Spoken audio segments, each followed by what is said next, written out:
Careful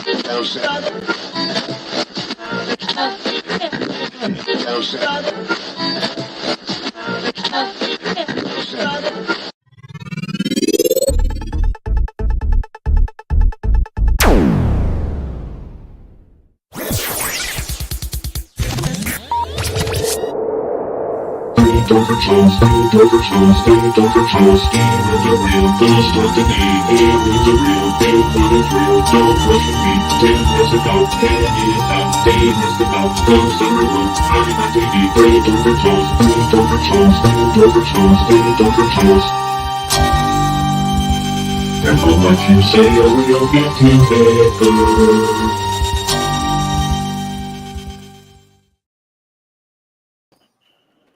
Gentlemen, what up? How's it going? You're at the wrong podcast, sir. Oh, okay, see you later. Tim's like in Hawaii. Yeah, geez, Tim's. Yeah. This is island shirt on. We did our escape room group went to do a it was a virtual in a way murder mystery. Nice. So we got to dress up. We chose our theme, and the owner of the escape room I work at, since he's the owner and pays my checks, or signs my checks, he's like, we're going to do what was his name with the big mustache? Tom Selleck. Tom Selleck. What was the Magnum PI? Magnum PI. So we all dressed up like Nice. Magnum PI tonight. Did you have your short shorts on? One of them did. Oh God. You did not. Nobody wants to see me in short shorts. That's absolutely not like anybody wants to see me. A lot of white leg. Yep, it'd be blinding. But at first, I was kind of like, "Man, this shirt, I don't know." But then after wearing it, I'm like, I'm feeling Digging the groove. vibe, Digging huh? it.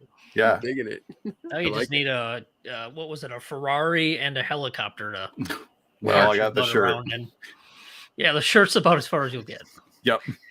All right, so let's see who is in the chat room so far. Melissa, let's see, Sharon, Gregory, John, Ryan, Bob, Robert, and Heath. Melissa, hey, how's everybody doing? Thanks for joining us tonight. Tonight we are going to talk about what qualifies a place to be deemed the most haunted in, who knows, in the city, in the world, in your state, in your neighborhood. We're going to talk a little bit about that, because I know it's something we've kind of brought up and laughed about many times. It's obviously the most haunted when somebody says it and you're like, okay, well, what the hell does that mean? So I think tonight we'll kind of talk about why do people use that? Is there a marketing reason? Obviously there's probably a marketing reason. And what does that do when you use that type of language about a location? How does it potentially influence people's perceptions and their experiences there? How is it determined? I guess that's the one thing we always ask is how'd you come up with that? What's the reasoning for it? Hey, JD, what metrics are used to identify and sign that designation? Then we'll finish up with how would you actually go about determining this? If you were going to say something's the most haunted, what would you want to do or show to prove that it might be? And then if we have some time, maybe we'll talk about some of the lists that are out there that people have put forward. Travel channels always running something. I think Nat Geo had something as well, but it's really more prominent around the Halloween time when they're running all the crazy TV shows, like the top 10 most haunted cemeteries in the world. It's like, ooh, okay, why is it so haunted? So I'm going to leave it at that, and I will open it up to Kenny for his opening comment. Okay, so yeah, Tim, you bombed. I never get it. I'll never get it. Wrong way. Always. Opposite. So yeah, most haunted. I mean, we hear that all the time. Sometimes I wish I could go through the promos for a lot of the reality TV shows, the ghost hunting shows, because I swear every series has like dozens of times where they promo a place the most haunted we've ever been at, and it's like, wait, didn't you say that last week and the week before? So this is a common tactic. We're really going to get into this. I think there's a lot of questions that David sent out to us. I almost felt like I had homework this time. I was like, That's right, damn it, get your homework done, kid. all right, sorry, Dad. But yeah, I mean, we hear this a lot, and it comes up a lot, and it's always a question that comes up, like, how, what determines this? How did you figure this out? Who said this? And what qualifies them to say this is most haunted? Like, most haunted by what? Stories or appearances, or just because somebody say so? I mean, there's all this stuff we're going to touch on. So I don't want to really get into too much with opening statements, but I'm just going to pass it up to Tim. This is easily I don't know why, but this topic, this phrase is easily one of my top pet peeve to hear. I really have no idea why it bothers me. I fully understand it's marketing. I fully understand it's to bring people into a location. Maybe they're raising money by doing ghost tours. I don't know. But whenever I hear that it's the most haunted in this part of the world or the most haunted in the town, it bothers me. It just really just ticks me off. I have no idea. So I didn't do any homework for it today. I ended up going to do this in the fun game all day. But I think my anger will easily play through for the show. And the more drunk I get, probably the more trouble I'll get into at some point. Yeah. So, yeah. Perfect.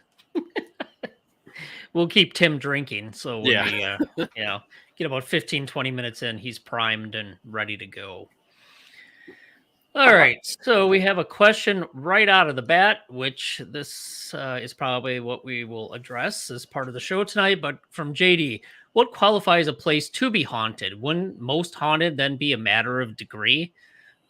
Yeah, that's a good question. I think that's one of the questions we ask ourselves every time we see that designation. So we'll go through and talk about that. I only found one site that provided any method for how they determine their list of the most haunted places.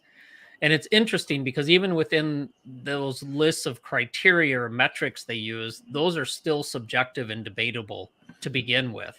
And there's going to be things in there where you're like, okay, so what if it has 1,000 cemeteries versus 800 cemeteries? What does that have to do with anything?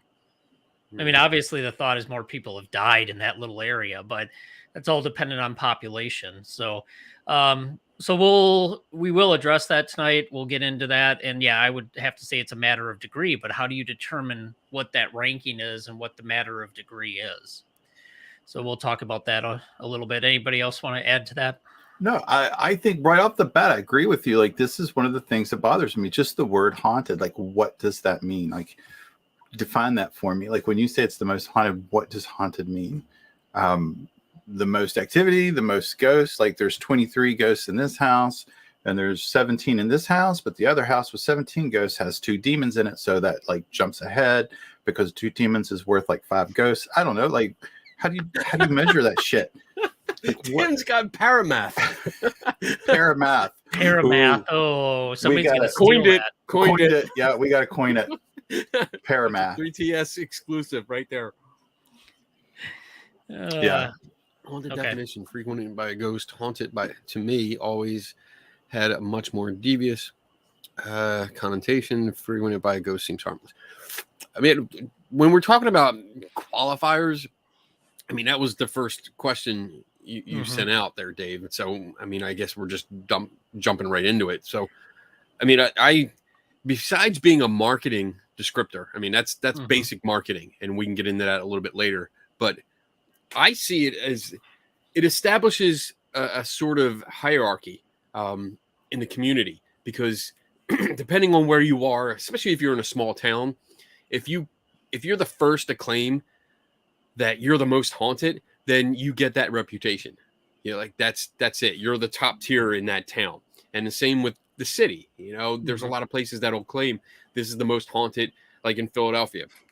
And they try to take that as like they insert themselves in the pop culture, saying we are the most haunted. And I think a lot of local news will pick up on that. and I think maybe Dave, you touched on it. I think with Mhm. news around Halloween. I mean, Yeah. news stations are looking for fluff pieces. They're looking for community places. Newspapers look for that local community section where they can highlight somebody. And once they do a search, okay, most haunted in Philadelphia, and things come up, and they're like, oh, well, let's pick this. Nobody's touched on this. Let's go there. Why is it the most haunted? And they won't. The newspapers or the reporters won't actually say why is it the most haunted. They won't question it. They're going to just put that headline: most haunted private residence in Philadelphia. Mhm. And that's it. That's going to stick, and that house is going to take that and run with it because it's like, oh, now we have a reputation. And we're going to, and we can touch on this later too. We're going to capitalize on that. We're going to make some money off of this. So why do they use it? Definitely to market it, to get people in. And that really leads into the rest of the questions and the topics that you have. So yeah, that I'll save it for them. Okay, Tim, anything to add there? Or are you good? I have already forgot what we were doing, so I was That's following. fine. We'll move on into it then. So I Kenny was made a following- I'm helping in the chat room. I was getting into a conversation with someone. I was like, I heard Tim. I had this flashback to freaking high school when they're like, I'm watching something over here, and they're like, Tim, what's the answer? I'm like, Mr. Vickers, would you have something you'd like to contribute to the entire class? Nope. So Kenny touched on it already, the marketing aspect of it, which obviously there's a huge marketing aspect of it. If you look at typical, even this is getting to the point of old school marketing where you have product, place, and promotion. So with this stuff, your place and then the promotion is the haunted location, and then of course by saying it's the most haunted, you're actually, I think you're trying to, you have a brand, a haunted location, and then you position it. So obviously they're trying to position against competition, I would imagine. Yeah. So if I say it's the most haunted, well, I might have a better chance of people coming here or doing, my little overnight, my ghost hunt, whatever. So they're positioning it, but they're differentiating. So it's they're trying to deliver what the promise is. If you say a place is haunted, what's better than saying it's haunted? Well, it's the most haunted. Oh shit! Well, I'm gonna have a lot of experiences there. So yeah, I'm definitely gonna go there. But it gets into this whole thing of how do you deliver on the promise that you got a haunted location and people want to come there and have experiences or see something happen. So I think what it also does is it primes you. It's like, oh well, if this is absolutely the most haunted, hell, shit, we should go there because that's the best place to go. So, I mean, then you start getting into things like the identity, the integrity, and the image of the location. And I think as they continue to play up that verbiage and get people to come visit and more experiences happen, they just really build on it. So I'm gonna pause there and see if Tim or Kenny have anything to add. I thought I heard somebody try to chime in there. I think people typically use that. It's not necessarily like a waiver, but it's kind of one of those built-in outs where you can say it's the most haunted. You're going to have a great experience. You're going to see lots of ghosts. You're going to shit your pants, all kinds of stuff. It's going to be crazy. But when you go in and don't have anything, then they go, well, you can't predict what ghosts do. And maybe the ghosts were not in a mood to talk. Oh, that pisses me off too. And they're like, well, the ghosts aren't going to talk to everybody. So maybe it wasn't you that they wanted to talk with, or they're not on the payroll. Not right. On the payroll. Yeah. So there's always like a built-in out over that, I think, with that. Yeah. When it comes to the marketing, yeah, I mean, this is propaganda. That's exactly what it is. It's and I looked up the definition to make sure I was on the right track here, but it's information, especially of a biased or misleading nature, used to promote or publicize a particular political cause or point of view. So this, it's I think it really comes down to tourism. It's an aspect of tourism because you want people to visit. And once you get it out there that you are not only a haunted location, but you're at least one of the most haunted locations, because we hear that too. Mhm. Mhm. You can charge more. You can justify to yourself charging more per person to come in for a tour because you might get an extra, otherworldly experience. We have this reputation, or you can now set up ghost hunt nights or special midnight tours, candlelit tours where you might see a ghost. And it's ghost hunting is big money. It really is for Yes. a lot of places. Some of the historical places that are around me, they only survive because of ghost hunting, Mhm. because they bring in people and the teams, and they rent the place out every weekend, and they charge a decent amount of money for it, and it keeps them going. It helps with repairs and keeping the upkeep of the place itself. So Mhm. yeah, I think the marketing reason for such things is definitely to get people in and to charge the higher prices. And if we get into, like, if you have a TV show out, holy shit, your prices go up. You can jack them up now because Right. Ghost Adventures was here, so therefore Oh, yeah. we charge $5-10 more per person. If Ghost Hunters was here, that's another $5 to $10 per person. It goes up and up because the exposure on TV and it gets that reputation. So I And think, if you have something good happen on the show too, yeah, Yeah. yeah. well, you know what I mean by that, but Well, yeah, yeah, yeah, something good. something happens Air on the quotes. show. But No, it it's does. true though.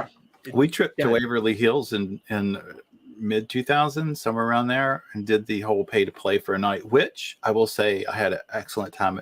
It was a fun place to learn about, and the architecture was beautiful and it was great. Mhm. The history is wonderful, but I not so much on ghosts, but the Taps episode with the kid that the thermal image where they think they saw the kid run across. Right. Mhm. Yeah, I mean that was the show that prompted us to go to Waverly, and we didn't get to meet the kid, the half kid, but we did enjoy it. The staff at that time was very nice, and it was a good trip. But just like you said, it was that show that prompted us to go to Waverly, so we did. There's been Yeah. a few places around me that I've noticed after they've appeared on one or more TV Mhm. shows, the price has Yep. gone up. Mhm. Oh, And of course. I mean, I'm all, I don't want to sound like a douchebag here, but I'm all for supporting these old places, these old historic places that need help. I'm all for it, but there is a line that I draw. I don't mind paying $20, maybe 25, even 30 to spend the night. But from Mhm. my perspective, I'm kind of sure that I'm going to follow around a whole bunch of people that are excited over, dust particles. So I'm there more for observation rather than, seeing a ghost. Yeah. I mean, I hope I do, but then I've seen those 20, 25, $30 price tags go up to 45, 50, 65, 85. And yeah. We paid And in the mid 2000. I want to say it was 2008 when we went. It was you had to have minimum of 10 people to rent it privately Mhm. Yeah. for the night at $100 a piece. So we paid $100 a Mhm. piece. I think we ended up with 12 people that went. We got a van and drove down, but it was $100. yeah. Yeah, and I think one of the things they do by using that verbiage, the most haunted, and just because it's having to do with ghosts and haunting, I think people really get into and like um marketing's gone through some couple different phases. Like the marketing 1.0 used to be just product driven. You talk about the product, the benefits, features, benefits.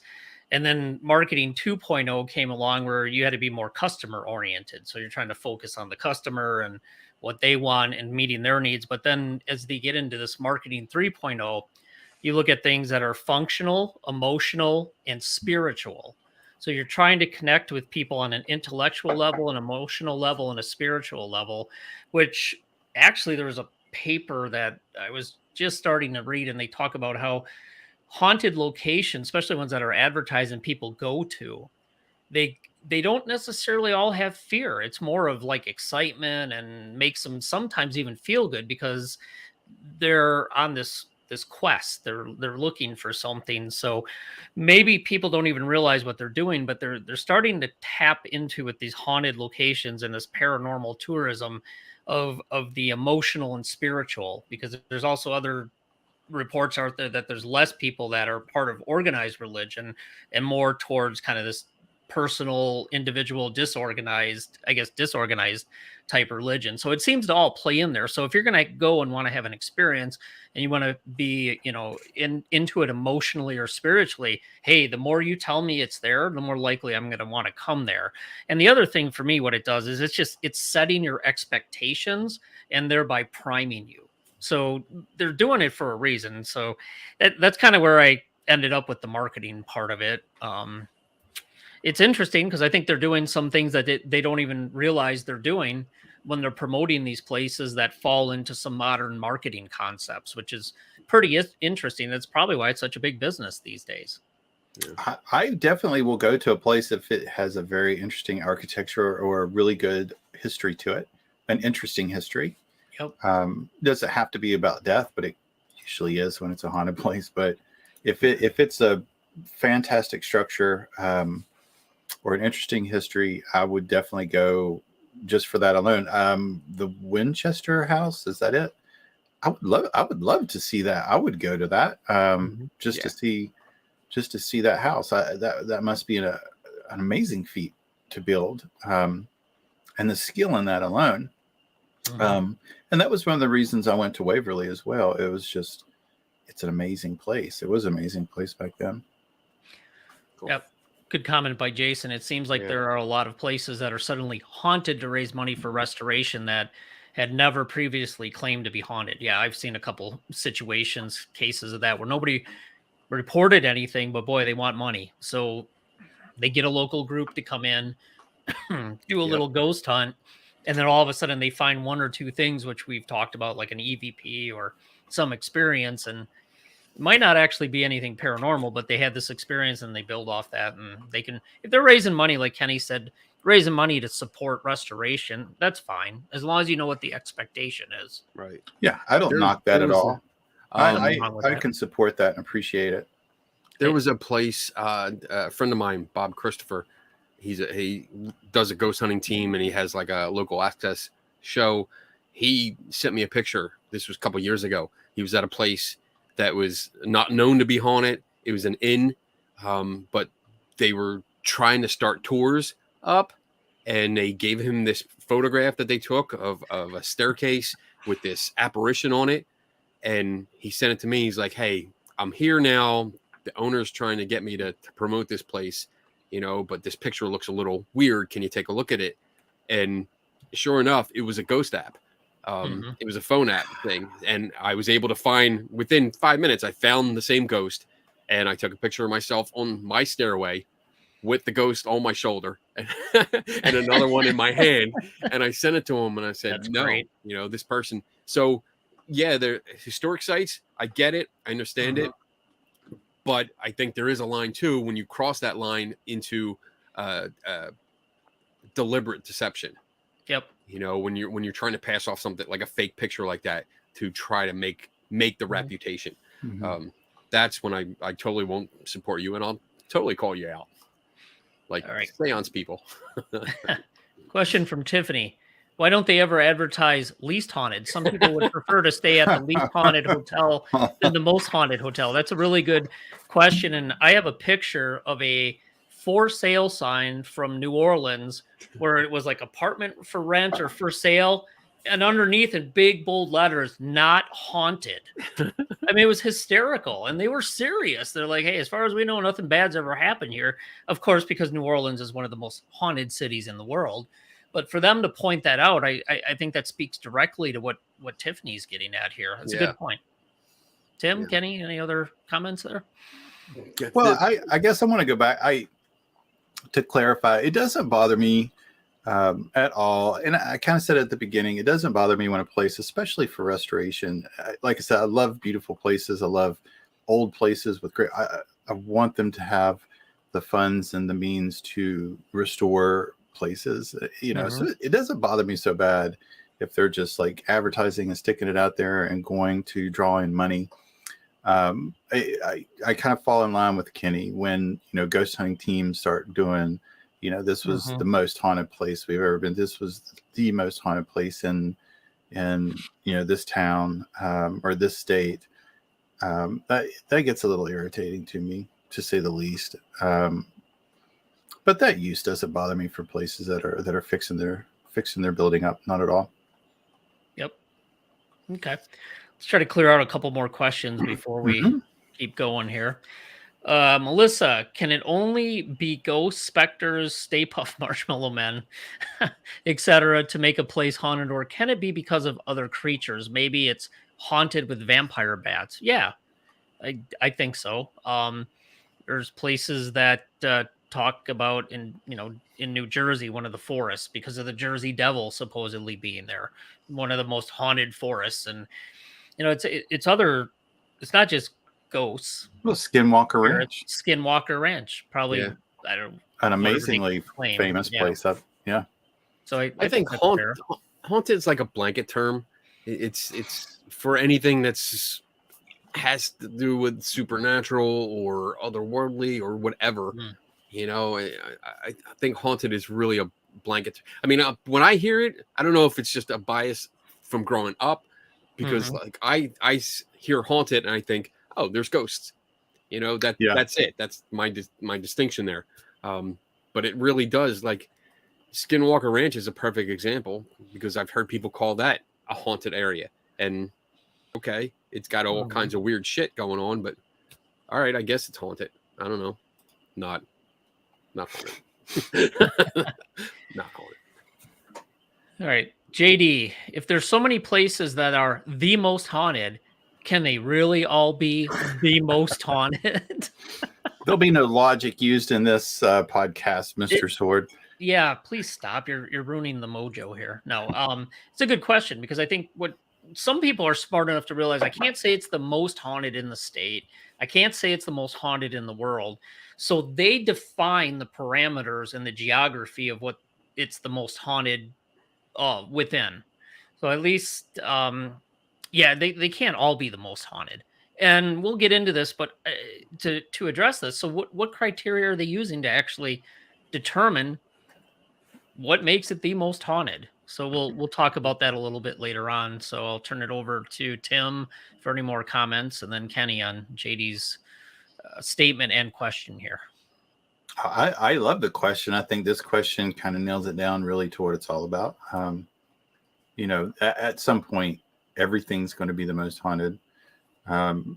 It kind of makes me wonder, like, could you market a place as the second most haunted, but at a discount rate? And you can say, Tim, you should be marketing for these people, man. It's like, I mean, surely somebody would pick up by word of mouth if you start doing things and making signs, and your place says it's the second most haunted place in West Virginia. So we're not going to charge $200. We'll charge $100 to give a discount. So I wonder if you could kind of make a niche and see how that goes. Yep, possibly. Real quick from Bob. Is there a most haunted nudist camp? Oh, scariest if, Bob. Scariest if. Kenny. Oh, Bob. Fucking Bob. All right. Sorry. So go ahead, Kenny. JD's question, the first thing that came to mind, when you watch, anybody watch The Incredibles from Disney? Yes. And Syndrome. And near the end, he's talking about, he says something, I'm paraphrasing here, but he says, like, I'm going to give my technology, I'm going to release my technology to the world, and then everyone can be special, and then no one will be special. Yep. And that's exactly what I'm thinking of, because, yeah, everybody starts getting on the bandwagon here and saying, we're the most haunted, we're the most haunted. And then you're going to get to a point where nothing is the most haunted. I don't think any place is, but, I mean, that's just me. I'm still looking. But, yeah, I mean, it's really a tired phrase. It's tired. It's worn out. And it's an eye roll every time I hear it. When I hear the most haunted place, the most haunted location, the most haunting activity. I mean, I roll my eyes and I don't even think about it. It just does it. I'm done, and I'm like, oh shit, I rolled my eyes. Wow, because it's just so overdone. And I mean, there's not much more to say about it. It's just Do they you're have right, like Jay. the most possessed doll, the most haunted object? Like, do they have things like that? I don't. Well, you know what? Like, yeah. I mean, well, I'm Douche sure if you Baggins, dig, you'd find he it. claims he has the most haunted objects, the most cursed objects, like the Dybbuk box. I hear that being claimed to be the most cursed object in the world. What a Mhm. bust! Yeah. Like legit, that was just terrible. That was a good job. So this JD's next question here kind of flows into another topic, and we were going to talk about how does this influence people's perception and possible experiences. So this leads right into it. So thanks, JD. Good timing. Do you think calling a place the most haunted works as a self-fulfilling prophecy by priming people to expect to experience ghosts, thereby justifying the moniker? Absolutely. Okay. Sorry. I was going to say I was going to let Kenny go, but he already hell did. yeah. Yes. Hell yeah. I mean, I that's agree. that's priming them right from the start. And my notes here, I mean, we've talked about influences and biases on this show before. How many groups are already convinced before they set foot on that location? They're already convinced that they're going to get so much evidence tonight. Oh yeah. How many times have we heard that or read that on social media? How many times? used to How many say that. times have we said that I used to ourselves? say that shit. Yep. Yes. So it's complete. You have a lot of people. There's a large percentage of the community that are already primed. They're already well biased into this. Then you have people that are not so sure, but they start hearing that marketing technique, that propaganda about it's the most haunted. We've had the most experiences. TV shows have been here. They have great activity. All this shit's going on. Yeah, you're influencing people before they get there, and that's definitely going to have an effect on their perception going in and how they perceive any experiences during their time there. Right. That's going to be the first thing that comes up. Yep. And then afterwards, when they're home the next day or the next week, whenever they get around to listening to their recording or looking at their pictures and stuff, they're going to have that intent. Unfortunately, it's a stereotype, and I'm just going with it. It's a stereotype where they're going to look for anomalies. They're not looking to see what they filmed. They're hunting for anomalies, and once the anomaly comes out, I have found the vast majority of these groups don't bother to go any further. They get something that's weird. They can't explain it. They post it to social media. It's haunted. This is my evidence. So yeah, that's a long-winded way of saying yes. This term of most haunted will have an effect on people going in. Yep. It's a self-fulfilling prophecy kind of a thing. But the first thing that JD's comment makes me think about is it makes me want to do an experiment. It makes me want to get a group of people and tell them that they're going to the most haunted place in whatever county, West Virginia, and then tell people that they're going into a place that no one has said is haunted, but we just want to test equipment to see what happens, and then see what the outcome is, see what the difference is. Or, you could use the same place. I think it would be probably proper to use the same place and just change the story on the group of people, and then look at the differences between people that were there to collect and have the experiences versus people that were there to learn about a new piece of equipment at a place that's not haunted. Also, just saying that makes me think about another way to tweak the experiment. And I wonder if your experience with ghosts and having a haunting experience is related to how much you spend. So I wonder if someone that spent $250 to go to a place overnight would have more experiences than a person that spent $15 to go, because of the expectation and maybe the need for the expectation to satisfy the use of spending that type of money. So That brings up an interesting point that goes the other way, where the more you pay, how much of an influence or how much pressure is there on the owner or organizer to make sure something does happen? Yeah. Like Yep. that. You're not talking $15, $20. We can go with that earlier excuse of, well, maybe the ghosts weren't, in the mood to do it tonight. But when you're talking 60 or $100, like some of the people have mentioned in the chat room, over $100, you're going to have people that are going to be really disappointed and not want to come back. So I can't imagine the pressure on the owner when you have maybe 20 people all paying $100 a pop to make something happen. And that worries me too. Yep. Well, I need to write down that experiment idea. That's what I need to do. Write that shit down. We're gonna fucking do this one. I don't have to buy a $400 piece of equipment. There you go. So Carol asks, did you look into the folklorist definition of haunted, most haunted? No, I wasn't going to get into definitions. The only comment I'd make is it depends.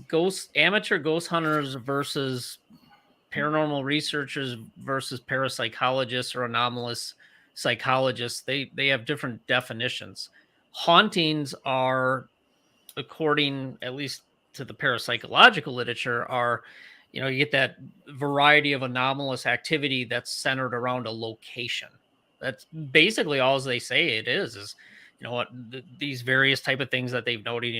You hear footsteps, things move, objects move around, people see apparitions, but it's tied to a location. So it's a variety of different type of anomalous activity that supposedly happens at a location. The one thing I did notice in looking into this is you see a lot of interchanging of haunted versus spookiest or scariest. The scariest place in the world, the spookiest place in the world, the most haunted place in the world. And they're kind of used all interchangeably.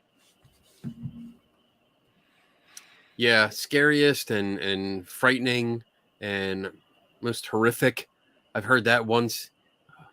Yeah, they all combine together. I guess it's more like trying to put a spin on it. Like, we don't want to say most haunted because people already use that, or maybe if it's the same network, they use it on a different show. Like, oh, let's try the most terrifying experience. Ooh, yeah, that word is an emotional word, terrifying. Yeah. And don't forget to sign the waivers before. Yes. Oh, yeah. Waiver. Got to sign the waivers. Sign the waiver. That's a good marketing tool. All right. So let's, boy, we got a lot of questions tonight, which is great. So we'll try to continue to clear these out because they're actually getting into certain parts of the discussion that we wanted to talk about. Here's a quick one for Kenny. The recent ghost hunt Kenny went on was a very tiny house full of people. How could you do any research at a location with that many people? Well, the first thing I can say is that I had the opportunity to go up there early. So the Hinsdale house is where I went, and they had, when you see all the people there, and if you watch the video that I posted, you'll see the beginning of it, like the first half of it, there's only 4 other people there with me. And I was able to go up there early. So I got there at noon, and the event didn't start till like 6 or 7 that night. So I had a good 6 hours where I only had to deal with 4 other people in the house, and they were really cool. They knew I was there to do certain things and to look for certain things, and they were really cool. They let me go and do what I wanted to do. So it wasn't like a lockdown serious investigation. It was more of a, hey, let's try to find simple explanations for some of the activity that people have reported. And I'm hoping I did a good job on that. But later at night, when all the people showed up, my main purpose is to observe, to see what people do, how they think, why they use the equipment, how they're using it, and stuff like that. and also catch people cheating. you know, when the opportunity comes up, all I gotta say is, like, make sure you know who's watching you. But other than that, you can't with that many people in that house. So if anyone's been in that house, it's really tiny. It's really I've been tiny. there. I was there. Yeah. I was there not too far removed from when Kenny was there, and we had a team of 5 people, but we controlled it a lot more than what you probably saw in what was going on in Kenny's video, because we were all there to conduct a research project. And people were, when we were in the house, we either weren't doing any experiments or collecting any data, or if we were, we're all in the same place. We knew where everybody was. We controlled it as much as we could. And a lot of times when we did things, it'd be 1 or 2 people in there, and the rest would exit and go outside, and obviously stand far enough away so you wouldn't hear, or they'd cause any interference. So yeah, when you got a bunch of people running around, it gets hard to do any type of serious research project unless each person's there and they're there for a defined reason, and you're controlling who's in there and what they're doing instead of just wandering around aimlessly. So And a good point there too is it's the video that I did was not meant to be a scientific investigation. It was literally titled "A Skeptic Goes on a Ghost Hunt," and it was just to bring you along to show you, like, it's not TV, but this is what happens during one of these events, and all the weird stuff, and what people do or say. So yeah, I wasn't there. I mean, I was there collecting data, but data more in observational data, seeing what people Right. do, how they respond, and all that. So that's what I was collecting. Okay. Makes sense. All right. So let's see. Question from Robert. With all you 3 experiences combined, have you ever known of or investigated a place where true paranormal activity is ongoing? I think we've answered this before, but I'll let Tim start the answers off this time. Tim? I'm going to say 1, maybe 2 places, and I'm not going to say true paranormal because we didn't do this. Was a long time ago before I was more inclined to set up ways to collect Enlightened. properly. Sorry. But however, it's a place that was pretty amazing. A lot of things happened there that I wasn't able to explain. I wish I could go back now with a different mindset and do some different things that I wish I would have known to do back then.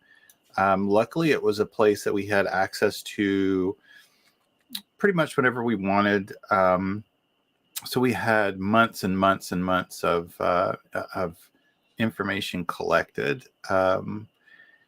There were a lot of personal experiences. There were a lot of collections on EVPs and that kind of thing.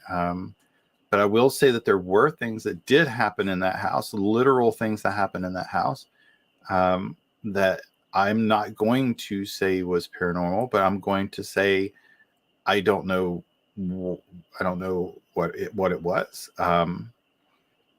Yeah, so probably 2. Another place was a old courthouse, so I doubt we'll ever get a second shot at that. But the house that's actually here local where I live is the only place I can think, and that's after 20 years, 15 years, combined with the 3 of us, 400 years of ghost hunting experience.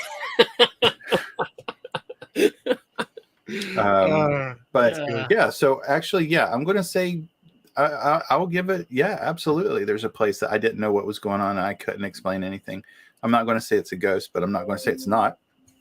So yeah, I've had some really interesting experiences. It's shit. I've had some really interesting experiences in some places. So I'll answer it quick. There's been 3 places over many, many years, and a time span, at least at this point in my life, that's starting to get into being able to say over decades.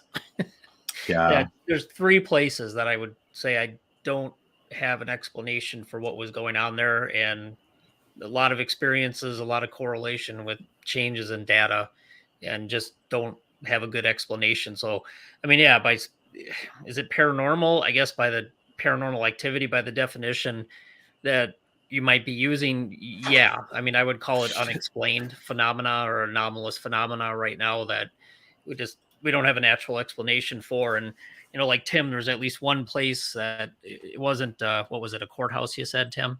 Ours Yeah, was that a was another courthouse. place.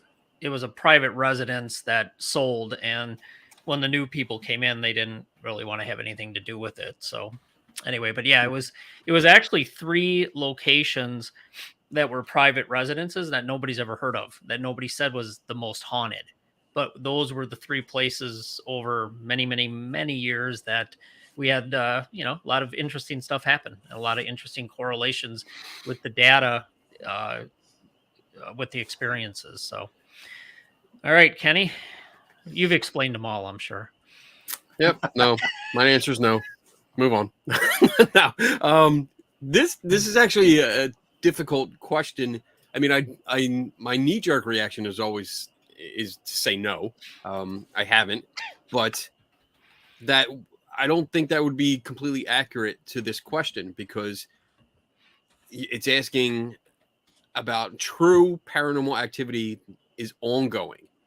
So I haven't been back to many places that many times to know if something first was going on and it was continuing for like weeks or months or years.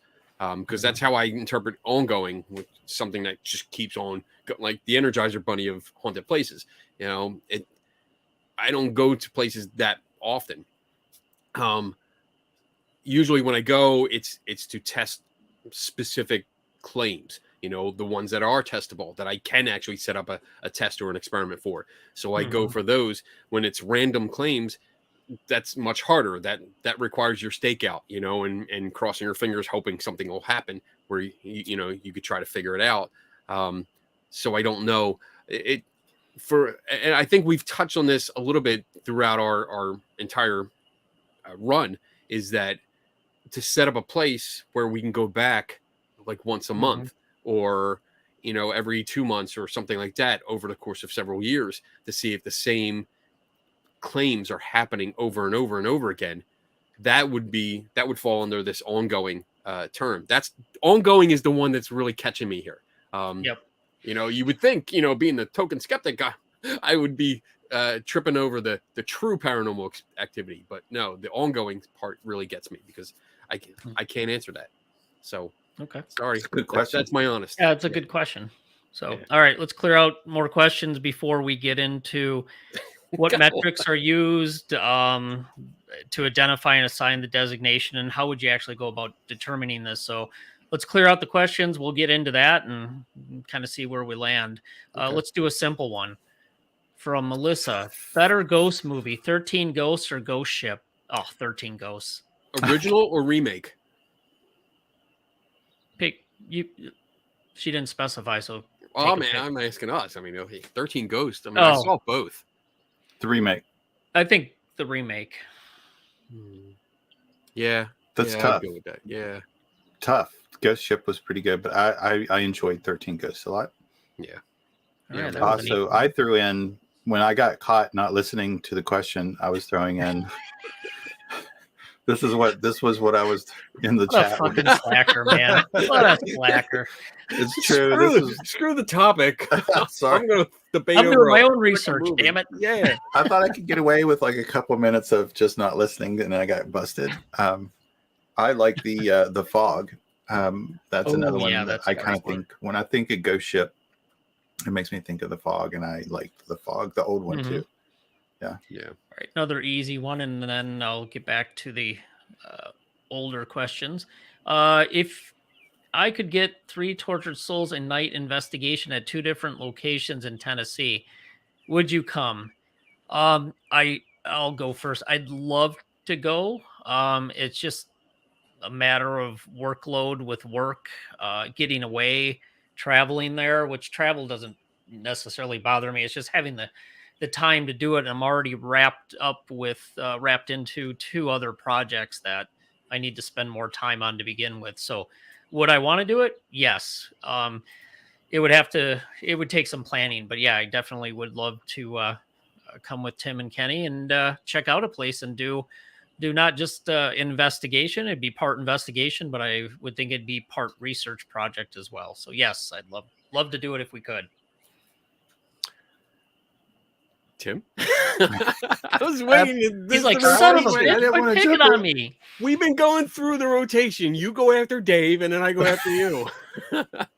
Absolutely, yes. I would have a great time. One, I would hope to be able to get to meet you and the people that were with you. That would be a lot of fun. And two, it would be great just to see another place. And I think it'd be fun if it would be possible to do a show from a place that's supposed to be haunted as well. Yeah. I mean, that would be a lot of fun. Cool. But I would absolutely. It would be a great experience. I'm in the same boat as Dave. So like I would absolutely love to do it. And if I can manage it, I would. This year, it won't happen. Because my schedule is so booked. All my time off of work is already accounted for through various projects and lectures. I actually don't have vacation this year because it's all time off for these projects. Which is really not sitting well with my wife. But I'm making the best of it. Yep. But yeah, I mean, if this opportunity comes up and we could make it happen, yes, absolutely. Because any opportunity to get together in person with these guys and it's real. I don't know how to express it. It's like when you get together with people and you can talk shop. You know, it's other people that you don't know. You get together, you find out you're all interested in the same thing. And it's like from the same perspectives. And you can talk shop all freaking night. And it's cool because that's how I see us doing that. We would get to a place and be like, all right, we got this claim, this claim, this claim. And we would approach it from our 3 different perspectives and get a lot of work done, I think. It would be amazing. So, yeah, I would definitely do it. I would love to. It would be great. You brought up a good point with saying that. It'd be great to meet somebody else and have an opportunity to learn something maybe I had never thought of, or a perspective in something that I've not thought of before, which was, I would love that opportunity to learn something new. Yeah, it'd be fun. So if the opportunity presents itself and our schedules would allow it, we would certainly do it. I think that it's just scheduling and all the other stuff we're all wrapped up in personal life and professional. So, all right, I'm pretty free. So, Tim, you can be our scout, our liaison. You can go collect the intel and see if it's worth us showing up. So if you want to go ahead. Go do our busy work, bitch. Tim, go do the work, and then we'll mosey in with a bottle of rum, and we'll see you there. You had to play the bitch card on me. Hold on, Dave. It's good. It's good. People that wear Hawaiian shirts don't really work very hard, so I'm good. The only reason I made that comment is because you have a fucking Hawaiian shirt on. Right? All right. So, Carol, did you talk to any of the people who use Most Haunted and ask why they say it? Not recently, but in the past I have. And they come up with a variety of different things. You know, I heard so many reports, or I saw it on TV, or so many experiences I've had there, or people talk about it. A lot of people go there. It's all over the board. But to me, the interesting thing was they didn't really ever give you not even a qualitative or quantitative assessment. It's just like, I heard all this stuff, or somebody said this, or I heard that, or I saw it on TV. So when you get in there and you start doing, why? Okay, because I saw it on TV. Why did the TV say it's most haunted? Well, because a lot of people had an experience there. Well, why are they having experiences, or how many experiences? Well, I don't know, but it just sounds like it's very haunted. So to me, it was all fluff. At least that's the way I see it. I've asked groups what makes something the most haunted, and my responses that I have are similar to yours, Dave. It's we just get a lot of response. We just get a lot of activity there. Yeah. Well, did you survey other people? No. We get a lot of responses there, so it makes it the most haunted. And not really. Yeah.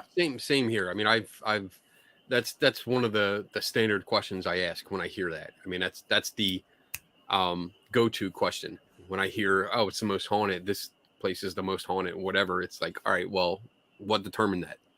How did you determine? And I get similar responses. It's, we've had a lot of activity here.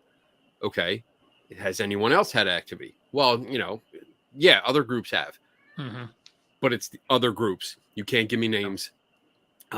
When you ask for the evidence or the data that they have, it's on their social media, and I'm like, all right, so it's pictures.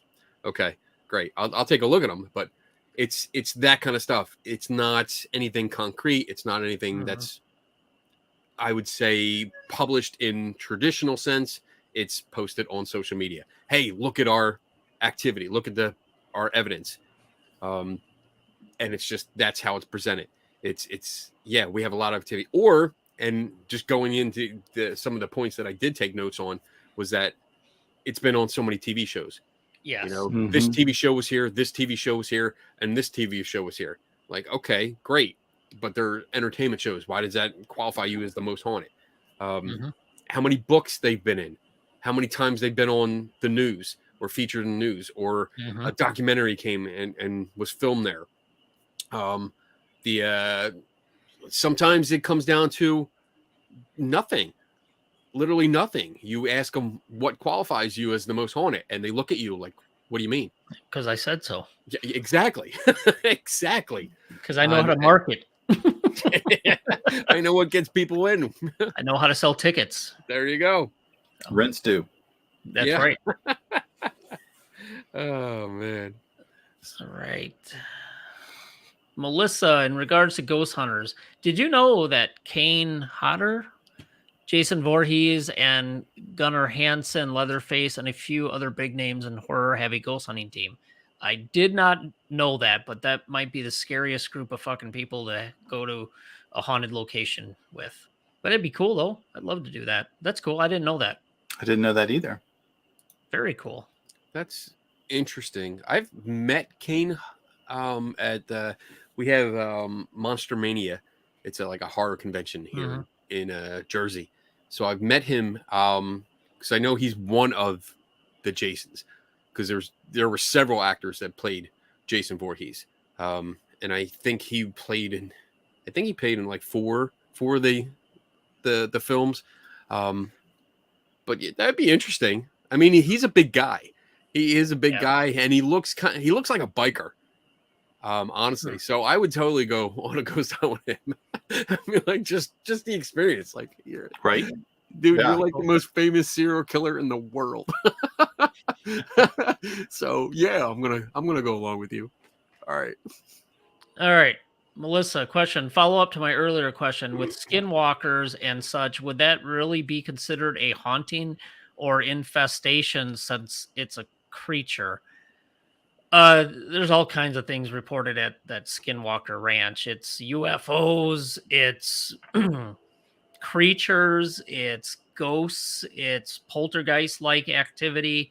There's a whole lot of stuff, but I don't ever remember infestation coming up. And to me, infestation speaks to things that people talk about when you're talking about demons, a demonic infestation. So there's a whole variety of activity going on there, and that's a whole show topic in itself of what the ghost hunting people feel about the UFO people, what the UFO people feel about the ghost hunting people, and does the phenomena overlap? A lot of times with UFOs, there's, with aliens, people say, oh yeah, they can speak to you telepathically. So now you're getting into certain concepts within parapsychology, and it gets to be a big mess. But Skinwalker Ranch, there's all kinds of stuff going on. The way I would categorize Skinwalker Ranch is, reports of a variety of different anomalous activity. That's what I would say.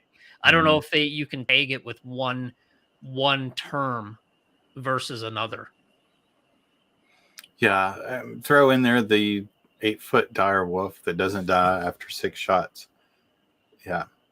Yep. Which was absolutely my favorite. That's because they didn't have silver bullets, Tim. Come on. Oh, I didn't even think about that during the actual show. Shit, that Didn't would you have been see a the good one. movie? That was a great movie.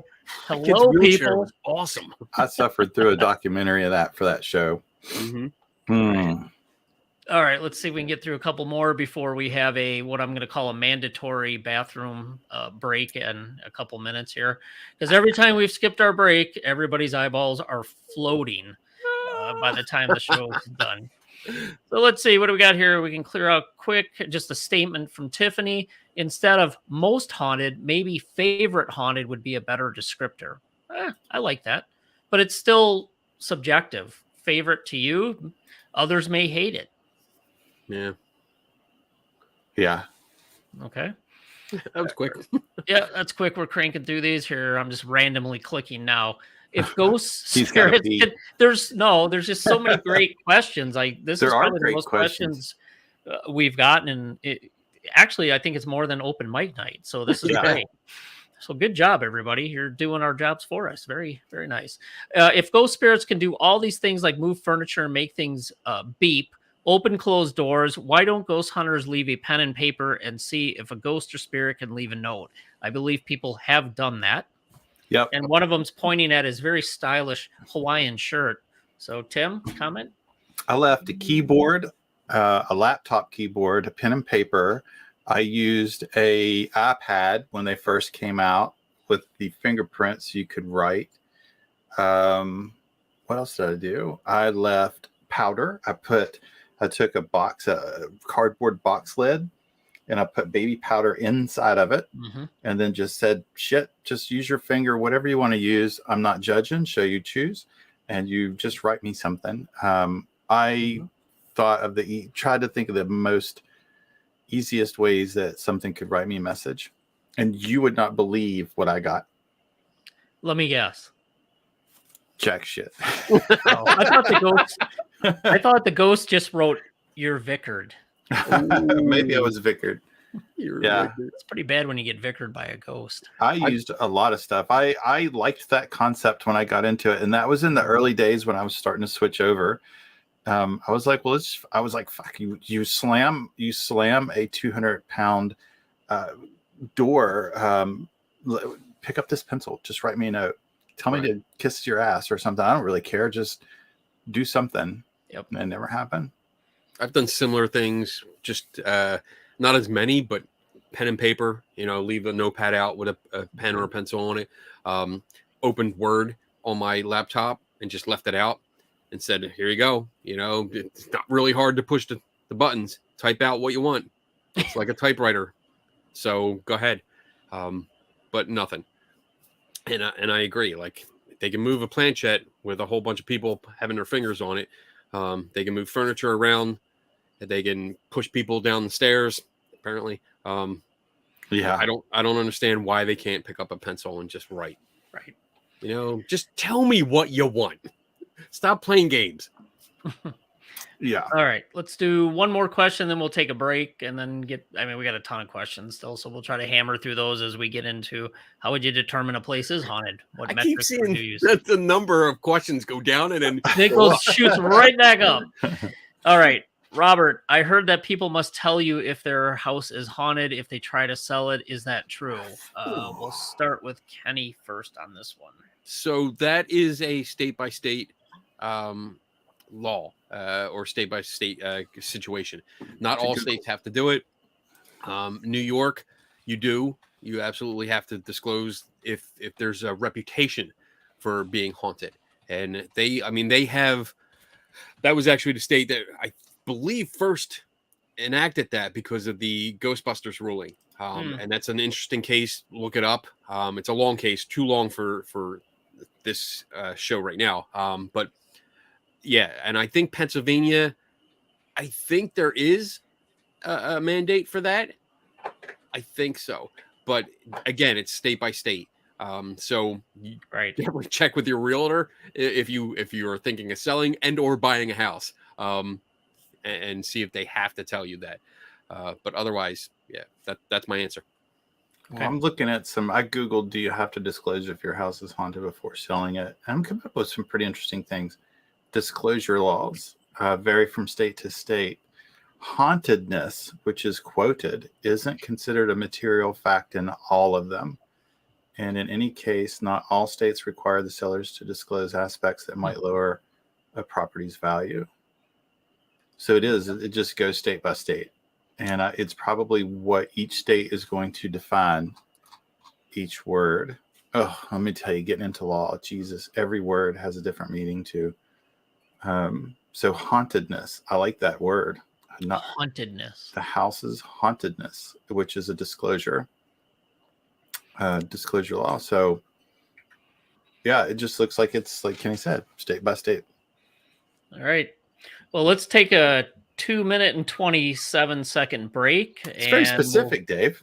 It is. I've been informed that you can see the amount of time on your videos now. So StreamYard continues to improve and refine and put nice little features in there. So I'm going to hit the break. We're going to take a quick bio break and get another drink, and we will be back to finish up questions and then talk about how you would actually determine this, and then go into closing thoughts. So we'll be back in 2 minutes and 27.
All right, welcome back. Hopefully everybody's bladders are empty and their glasses full. Much better.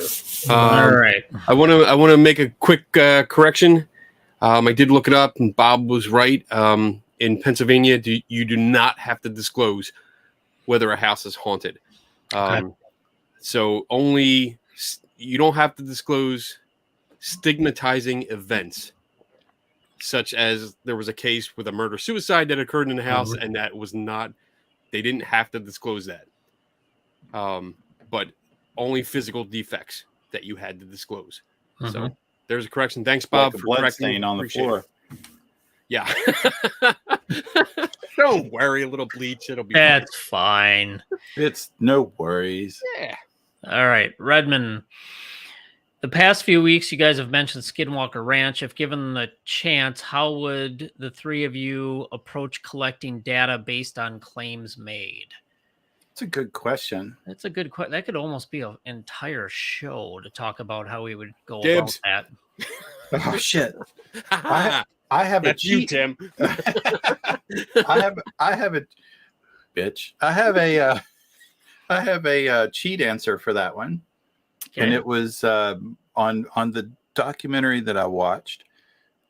It actually looked like the data collecting devices and equipment that they had was pretty good. Maybe just asking for the data that they have already and seeing what they have and looking for holes. Not that I'm not saying that I could look at an actual scientist's data and collection and go, oh, here's where you messed it up. But maybe sitting with them and sitting with somebody else that knows what to look for, that's outside of the bubble, that doesn't have anything to win, lose, or equal to what they decide on, to look at the information that they have and look at what the strengths of the information they have and what the weaknesses are. Mhm. And then try to, since like I think a billionaire owns it, I'd be like, come on, just give us a couple million for this equipment, and can we have it when we're done, and we'll set it up and look on your ranch. But to me, it would just be, I mean, it does. I mean, they have some pretty nice equipment there, and certainly I don't know what they collected. I don't know how they collected. I don't know the frequency of what and where they collected, but Mhm. it looks like, at least in the documentary, they were serious about actually trying to collect information. Mhm. So I would start with looking at the history of what they have. Yeah, I would ask for the raw data. And I mean, I didn't see the documentary. I saw the series, some of the series. And I can tell you just from that, Mhm. I know that the interpretation that they bring you is complete bullshit. I wouldn't trust it at all. I've also noticed a few times where they've insisted something happened on a specific date, and then when they look at the monitors, it's a different date on the monitor. So I definitely would not go. Oh, somebody's home, Tim. It's UPS. But yeah, I would like to know all the equipment that they have, where it's set up. I mean, obvious basic stuff. Where's are things placed? What are they sensing? What's the sample rate? What are we getting compared to what? What's around the surrounding area too, outside of the property? Let's compare it to that. Is it normal? And then, of course, I would tap Dave and be like, Dave, what are we looking for here? I mean, because I deal with more. What are the claims being made, like visual, audio, auditory? What are they seeing or hearing and claiming it has to do on the land? Right. And then let's look into that. Yep. For numbers crunching, I would turn to Dave. Yeah, I agree with both of you.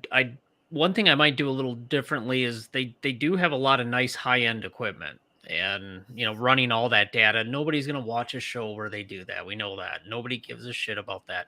But it'd be nice to take that equipment and have maybe at least one other setup for it, and go ahead and have it in a control location or a location outside of the ranch where things have not been reported, and kind of compare and contrast and see what happens in two different locations. But yeah, I mean, that would probably take a little bit of time to come up with a plan, because one of the projects I've been working on recently, we developed an entire protocol and timeline for everything we were going to do, and that took some time.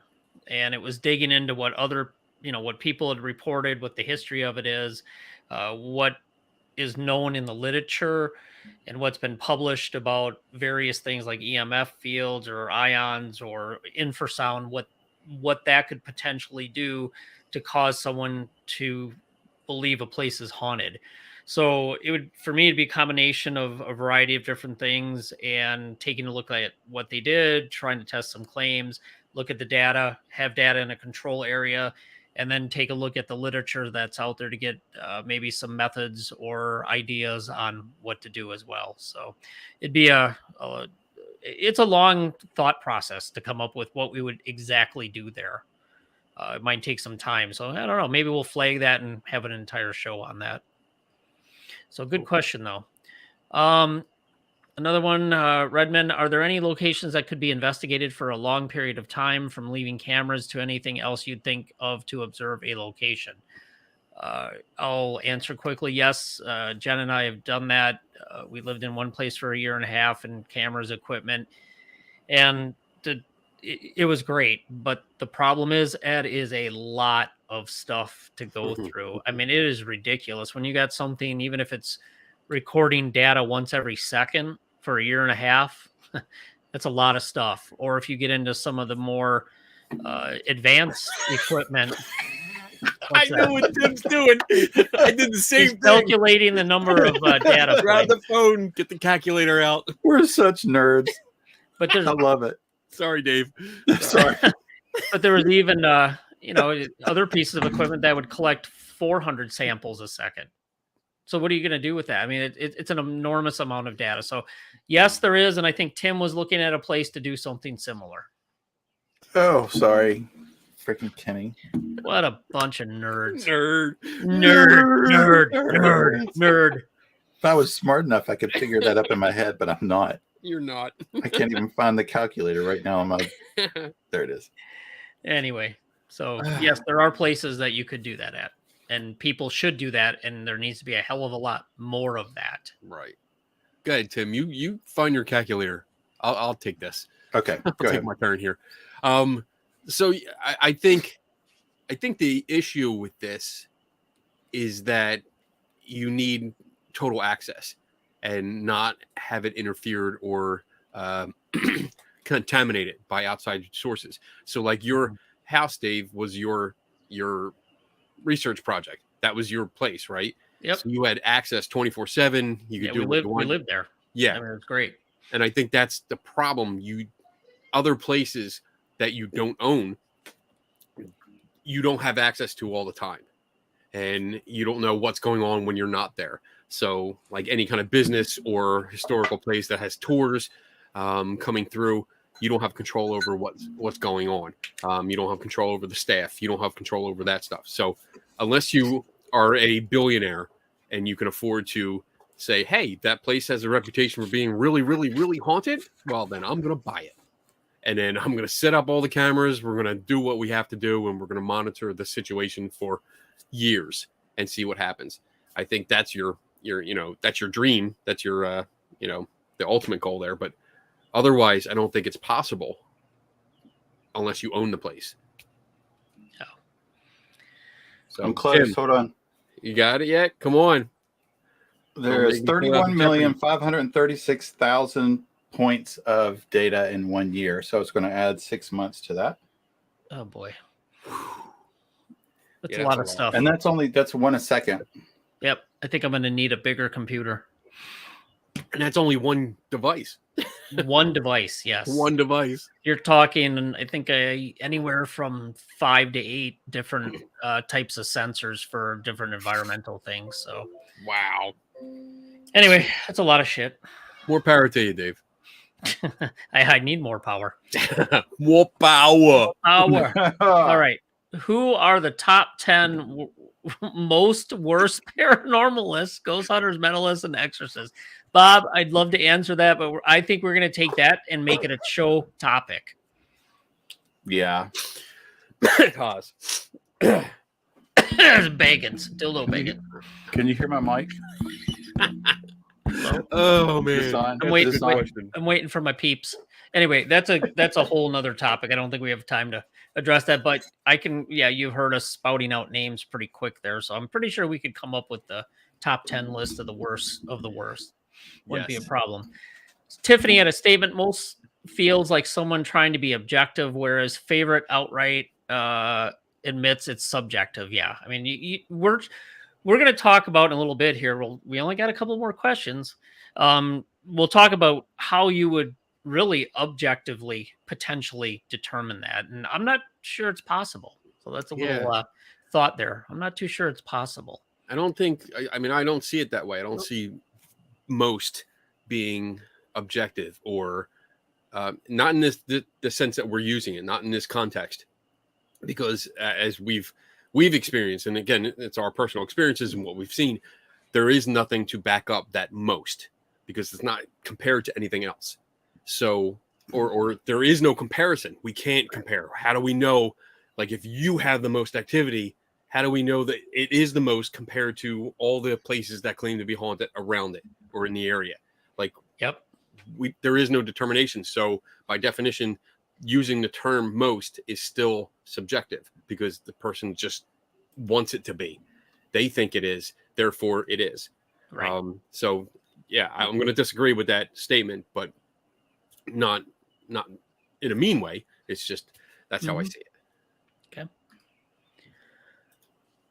Sharon, what do you think about these people that call themselves demonologists?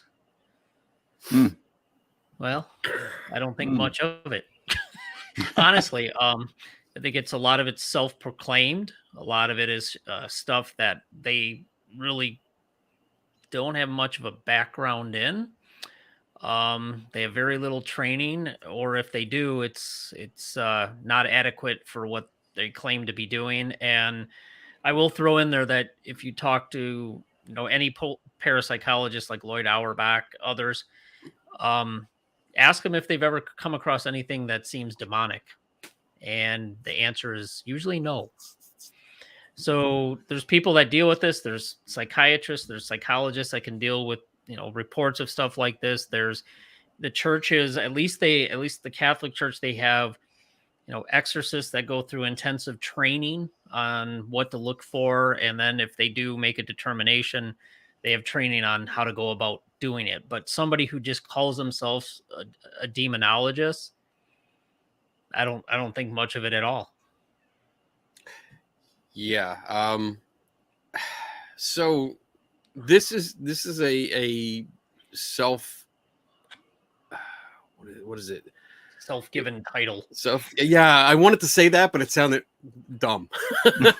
I'll say it. It was like, that doesn't sound, no, I mean, like on my part, it doesn't sound like the right terminology. It's a self-awarded title. Yeah, you give that title to yourself. It's not earned.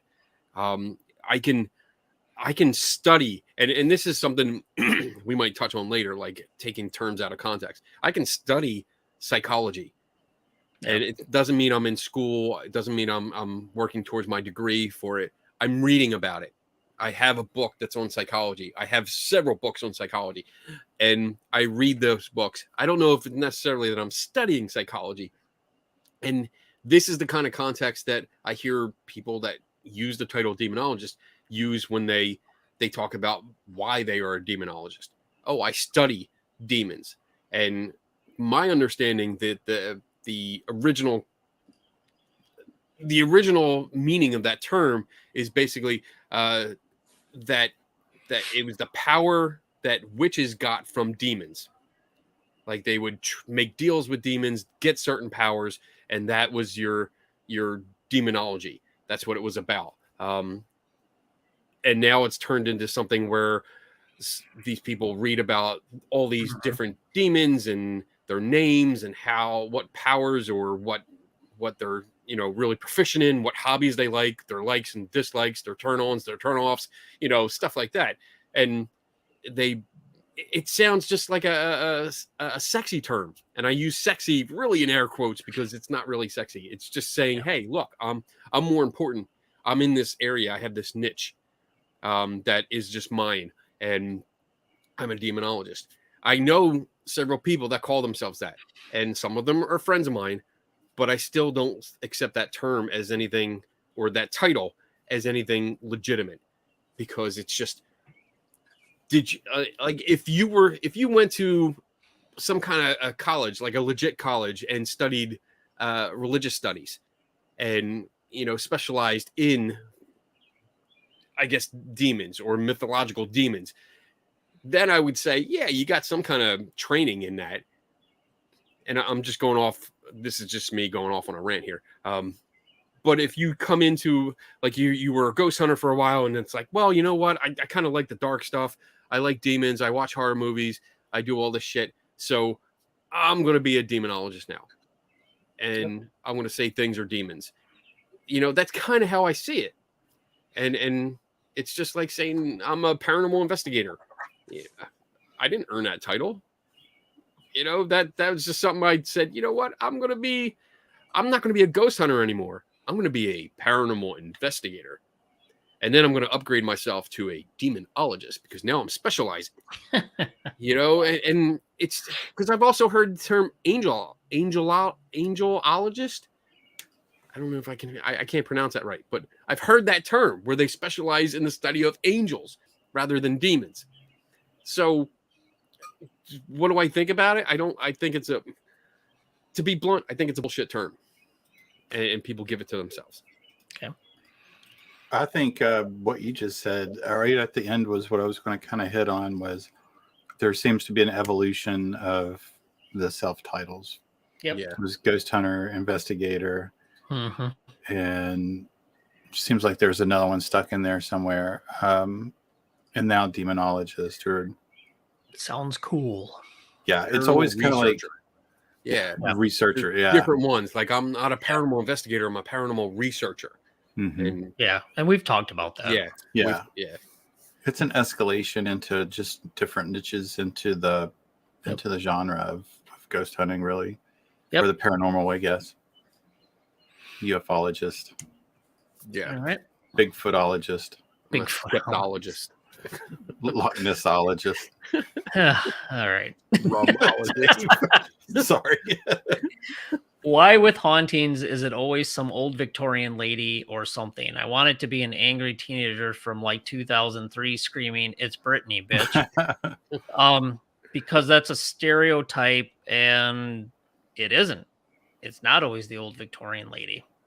It's not. Mm. There's a lot of reports that if people would actually stop watching fucking TV shows and maybe pick up a textbook or some older journal articles from like the Society of Psychical Research, you will see it's not always the old Victorian lady. It could be even somebody who's living, a ghost or a haunting, somebody who's living or somebody they don't know at all or somebody recent, current. I mean, it's that to me is a myth that's been kind of spread throughout the paranormal or ghost hunting community that you go to an old house, you're going to see an old Victorian lady or something, but they come in all types, shapes, and sizes. So it definitely is just some sort of almost like a myth that people continue to perpetrate when they talk about ghosts and hauntings. So I think we can blame Hollywood for that too.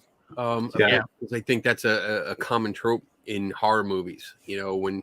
especially when you have the ghost horror movie where the activity, and seems to be a common theme, where the activity slowly builds. You know, and you'll see that Victorian woman at the window, you know, the upstairs window, or walk away as you look up. You know, and that's a common theme. But I also agree that there's plenty of books like I've showed you before. Like I have a whole bookshelf that's nothing but regional ghost story books, and Victorian aged women are a common theme, but also little boys, little girls, they're common themes. Men, whenever I read about men, it's usually dark suits, no face, something like that, or dark face. Which is interesting. We've talked about this before, where you look at some of the initial work done by the Society of Psychical Research, and a lot of times you read those and people didn't know they were seeing a ghost until it was gone. It looked like a normal person. Yeah. So I think we've gotten totally away from what the traditional work looked at and what potentially real experiences might be. To me, it's just been so hammered and chopped up and crapped on by Hollywood, as you said, and others that there isn't. I mean, it doesn't read to me when I read a current report for some group that went out ghost hunting. Well, we got orbs and we heard EVPs. It's like, where does that even fit in the historical work that's been done? What the hell have they built on? They haven't.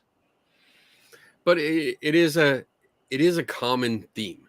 I would agree with that. I mean, even when I went up to Hinsdale, and I think that was part of my video, I actually joked about it because there was somebody came up with, they were trying to do like a hypnotism kind of thing. And the guy described a woman in Victorian dress. What? And I was like, I did commentary saying, the Yeah. Victorian dress. I know about that and probably going to come up later. And right after that, the next clip is one of the guys talking about a Victorian lady that's been seen. And I'm like, well, there you go. That's it's a common theme. You have to have that as part of your repertoire to have a haunted house, I guess. I don't know. All right. But good one. All right. Bob, smart ass Bob. How many questions you have left? One less now, buddy.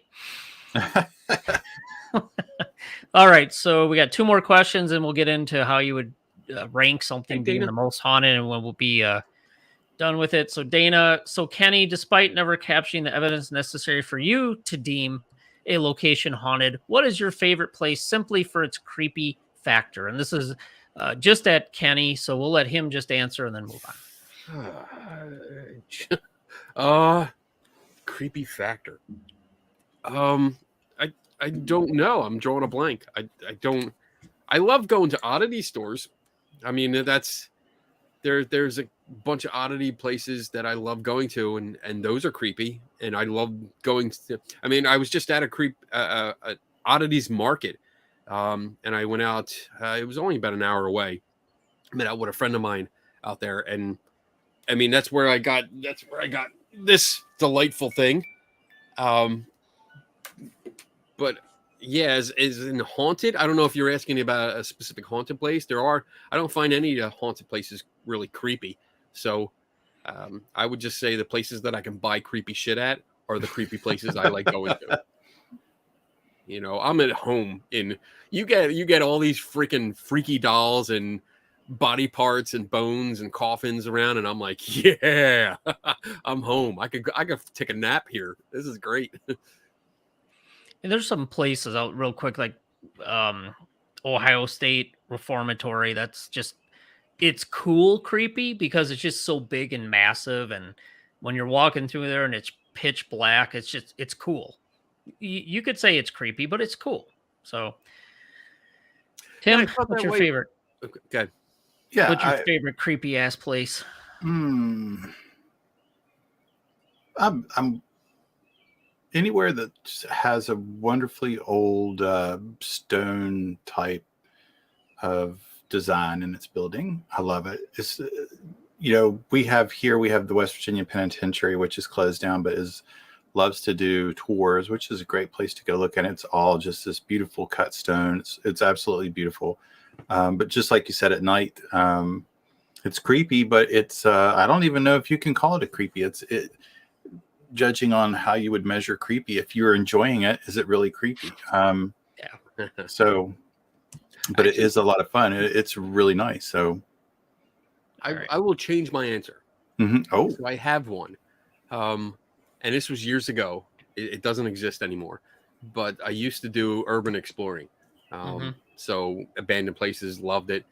There was a apartment complex not too far from me that was abandoned. There was a bad storm one year and the place got flooded out, and everyone left. Like, they just kicked everyone out because they couldn't live in the buildings anymore. And I went exploring through it. And we got to one apartment, and I mean, you're walking through entire apartment buildings, going in and out of every apartment. Got to one door, it's locked. It's got a padlock on it. And I'm like, oh, this place has been abandoned for like a year and a half, 2 years. Nobody comes here. So the lock may have been removed. And I walked in after it was removed forcibly. Walked into the apartment, and it looked beautiful. It was pristine. All the furniture was there. The dishes were still in the sink. The lights were on. And like, there were books in all the shelves. There was a fish tank that still had water in it. It looked like I just walked into somebody's actual apartment. That was creepy. It was probably creepy for the people hiding in the back room going, who the fuck just kicked in our door? I mean, there was nobody living in the apartment complex. Nobody. I mean, it was really in bad shape. So to walk in there and see, like, you could literally sit down and be like, oh, I can live here. I actually got a whole set of Time Life books. The Supernatural series, the old version that they had. Yep. I got Perfect those. condition. It's sitting on the shelf. So Cool. I might have acquired them. Nice. So that was my creepy place. Okay. You know, I had a similar experience with that. Now that you bring that up, one of the buildings that my office was in early on was an old office, old building, early 1900s building, been through many decades. And we could never go upstairs into the other floors of the building, mainly because of structural issues upstairs.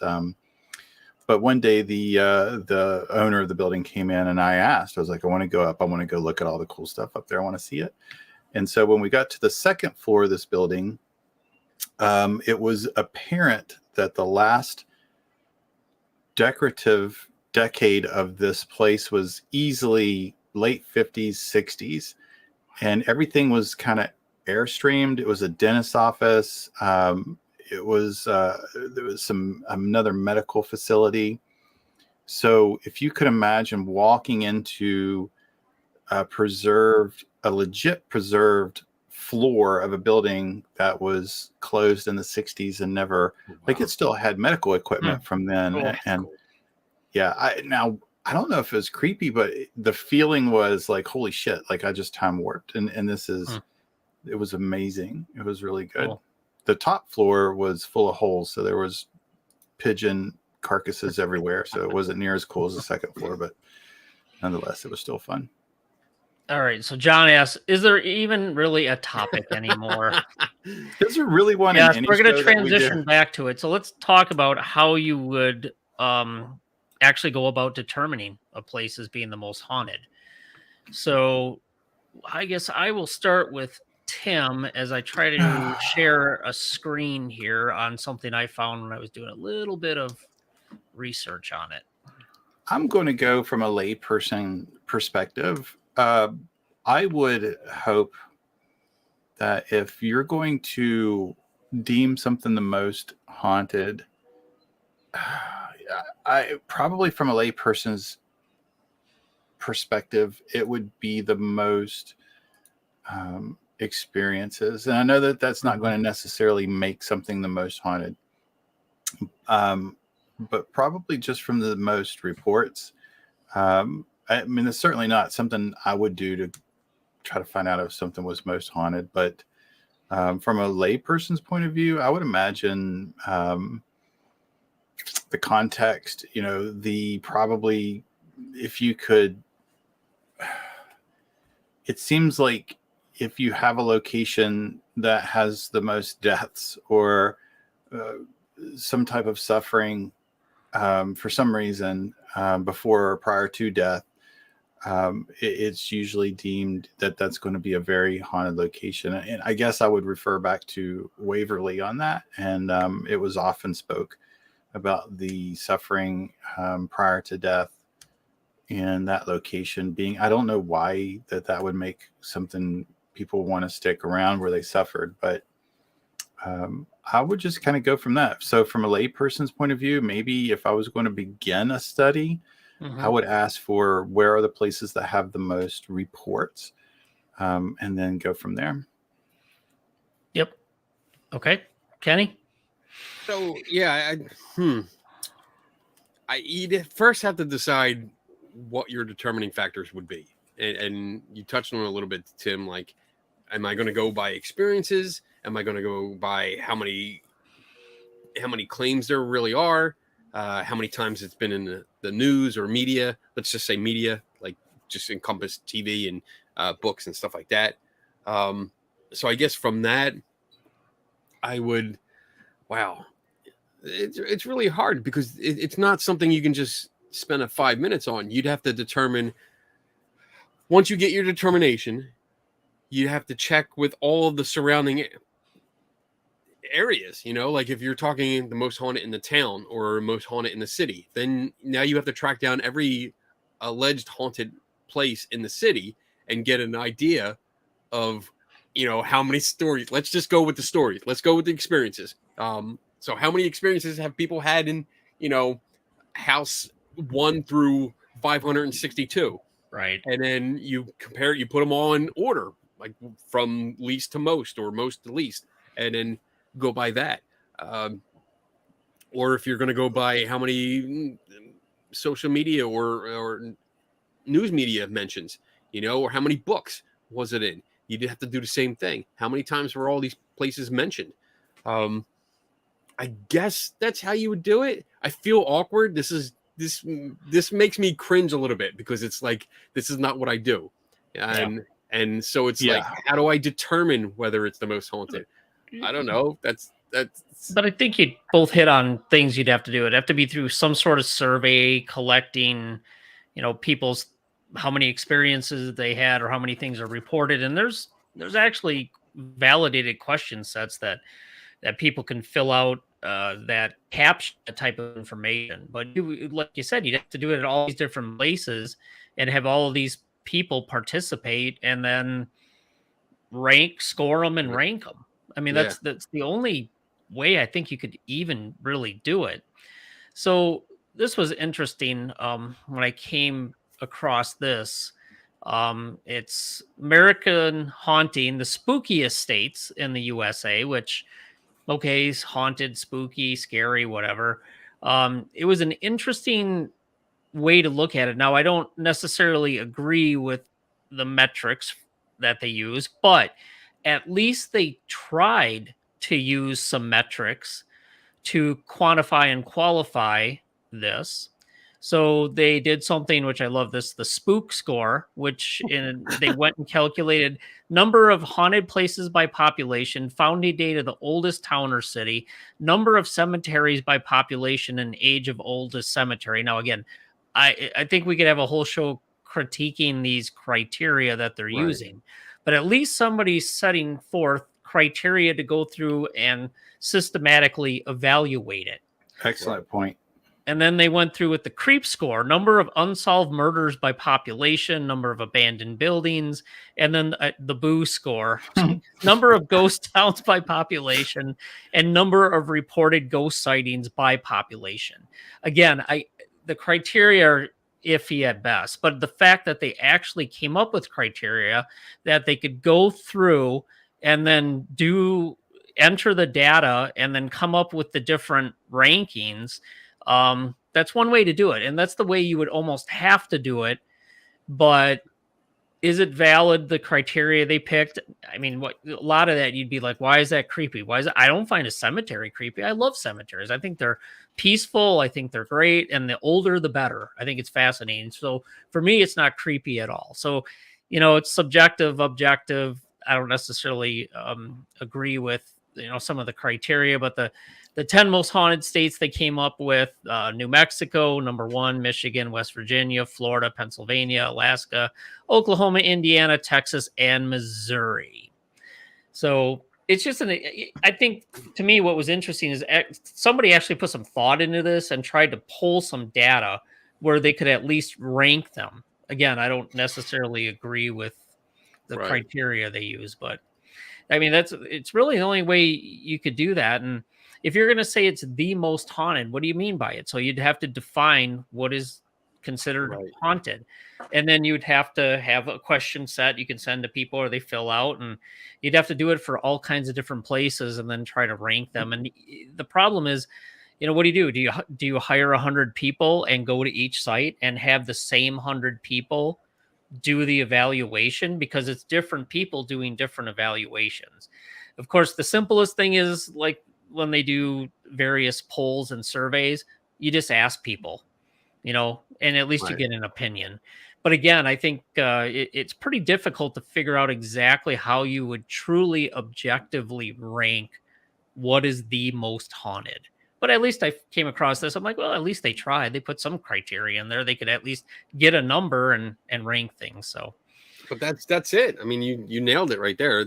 You have to set some kind of criteria to base it off of, and whether it really makes it the most haunted or not, that's up for debate. But that definitely is debatable. Yeah. Well, I like the point. I thought it was really good. You have to have something to measure that someone in another location could also measure as you measured it in your location. That's really good. I really like that. I like that's a really I'm going to Google that and look it up only because I want to see West Virginia's number 3 and should have been number 1, obviously. But, So I think we're now it's a competition. I like the fact that somebody put that. I like that, whether it was good or whether it was bad. I do like. I subscribe to that thought. When I think about experiments and like what I want to do, it doesn't bother me if my experiment turns out to be absolute shite. The point is, I want to do something where somebody can look at it and go, "Whew, that's really bad. That was a bad technique, Tim." But I like your thought. I think I can make it better. And either give me feedback on how to make it better or do it better themselves and then show me. And then I can look at that and then redo. I like it. I like it. Even though what you'd said, it might be questionable. I like how you reference and reinforce that they tried, that they did something that other people can measure. I think that's important. I think it's needed. I think it's missed in the paranormal a lot. All right. A couple final statements and one final question, then we'll go into our closing statements. Bob, show topic. Who are the biggest jerks in the chat? Right there. He's right on screen. Bob again. Is there a ghost Yelp review? Maybe that's how they determine how haunted it somewhere is. How many poltergeist points does the place have? Sure, why not? That'd be a cool feature to add to it. That would be a cool feature. Yeah. And you could actually pull from that. You could pull data from it. Right. All right. Then to come back to one thing we talked about before, I think he meant me. I mentioned that the equipment used at Skinwalker Ranch, any way to put it through tests via what you guys do. I mean, you would want to see it and test it and run it. But I mean, from a quick view and looking up a couple things they've showed on the show, they do exactly what they're supposed to do. They measure radio frequency, they measure magnetic fields, they may measure geomagnetic fields, they measure electromagnetic fields. It's all good quality equipment. I've looked at it. It's not cheap. Some of that stuff they have is really expensive. It's a matter of what you do with the data, and do you collect control data, and how do you analyze it? So it's not so much the equipment. I mean, you can even use some of the shittiest ghost equipment, supposed ghost hunting equipment out there, as long as you know what it does, you know what you're looking for, you collect some data, and you have a reasonable, logical way to analyze it and compare it to a control data set. So cool. There's my data rant for the night. And then last one here, what the locations have in common as far as history and activity. I'm not sure if that's a statement or a question. So, all right, let me check and make sure. Bob walked into that one. Okay. Yes. Has to be, and I think we said that has to be under a controlled experiment. Yep. All right. I think that's all the questions. So I think we covered everything I wanted to on my list. So why don't we move into closing comments, and we'll start with Tim first. I guess mine's going to be pretty much the same as the opening. I certainly don't mind, and I appreciate businesses that either take over or purchase a building. I'm a fan of architecture. I'm a fan of buildings. I really enjoy them. So if someone is taking something over that's old to restore it, and if they have to do ghost hunts inside the building, it's fine with me. And if they like it in a playful, maybe business manner of getting people in to say, this is the most haunted, that doesn't bother me so much.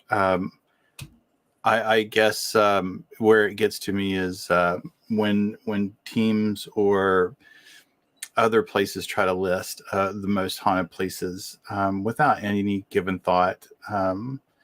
Usually the biggest, I guess, pet peeve is when I see, we've been to the top 10 haunted places in America. And I'm like, have you really, is it just because you went there and found something, or is it just because you like that looks good on your webpage, or that looks good on your YouTube channel, that you've been to the top 15 places that are the most haunted places on the East Coast or whatever. I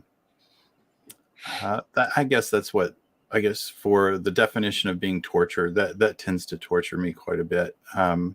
It's hard to pass up if I see something scroll on my Facebook that they have locked down the 15 most haunted places in the state, or in the East Coast or West Coast or mid.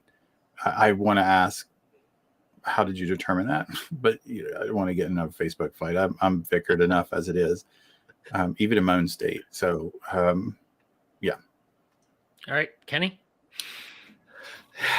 Yeah, this was fun. This was a fun show getting into this. I've heard it so many times. I'm going to hear it many more times, I'm sure.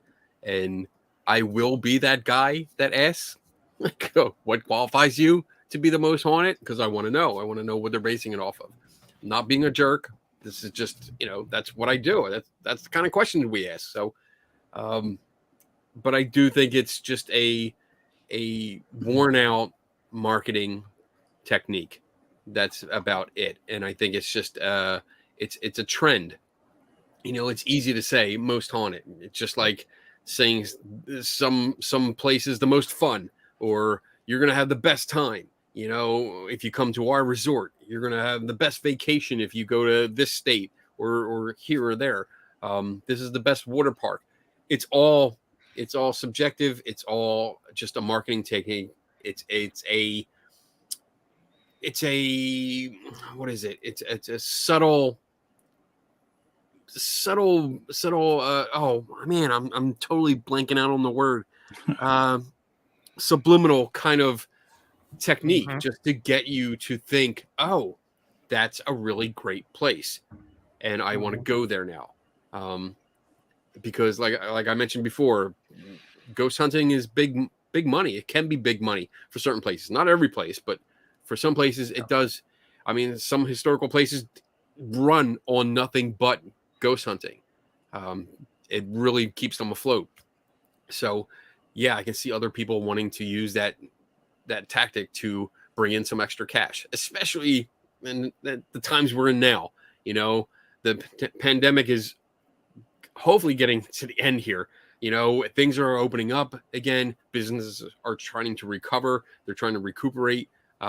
We still have gas prices that are way up, and people are looking to supplement their income. So yeah, I can see places opening up and saying, "Oh yeah, come on in. We're haunted." And I think somebody in the chat mentioned earlier, like some places that never had a history of this suddenly are haunted, and I think you're going to see that trend keep going up in the next year or two at least, where it's going to peak and people are going to try and get you out and come to. You're going to see TV shows going to these places. So keep it short. I'm not, because I never do. But basically, yeah, I think it's just a marketing tactic, and there's nothing to it, because of all the work that Dave mentioned. Like, there's so much work that goes into that would go into that to determine something like that. So no, it's a marketing technique. That's all I got. I'll shut up. I agree. It's a marketing thing.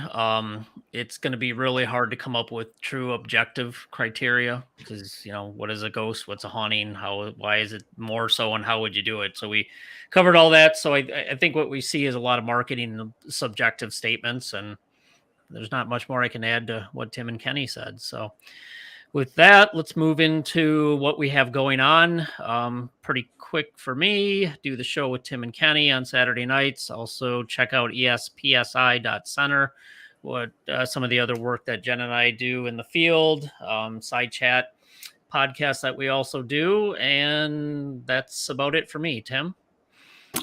Saturday nights, I do a podcast with two of my friends. One that calls me a bitch live on air, and I didn't call you. I just made you one. It's okay.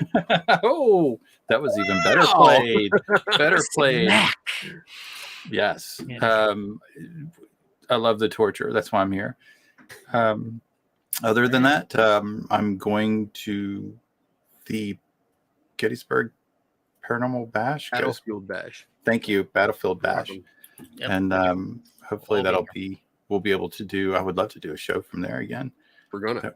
Yes, that'd be great. Hopefully, I get to meet so many more people. That was the highlight of last time. Yeah, that would be so much fun. We got to meet JD. We got to meet Dr. Jim. Yep. That was so cool. Good. Kenny? Yeah. So I got a lot of stuff.